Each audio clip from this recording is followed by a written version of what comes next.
వికారాబాద్ జిల్లా తాండూరులో బీఆర్ఎస్ మాజీ ఎమ్మెల్యేకి చేదు అనుభవం ఎదురైంది. తాండూరు డెవలప్మెంట్ ఫోరం యువత ఆధ్వర్యంలో తాండూరు హైదరాబాద్ రోడ్డు సమస్యలపై ధర్నా చేపట్టారు. ధర్నాలో మాజీ ఎమ్మెల్యే పైలట్ రోహిత్ రెడ్డిని యువత నిలదీసింది. గత ప్రభుత్వంలో రోడ్డు అభివృద్ధి పనులు ఏం చేశారంటూ యువత ప్రశ్నించింది.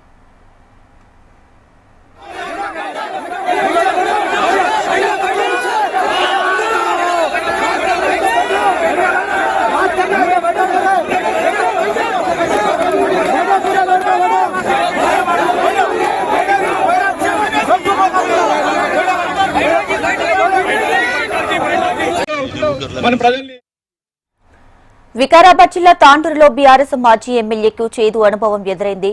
తాండూరు డెవలప్మెంట్ ఫోరం యువత ఆధ్వర్యంలో తాండూరు హైదరాబాద్ రోడ్డు సమస్యలపై ధర్నా చేపట్టారు. ఈ ధర్నాలో మాజీ ఎమ్మెల్యే పైలట్ రోహిత్ రెడ్డిని యువత నిలదీసింది. గత ప్రభుత్వంలో రోడ్డు అభివృద్ధి పనులు ఏం చేశారంటూ యువత అంతా కూడా ప్రశ్నించింది.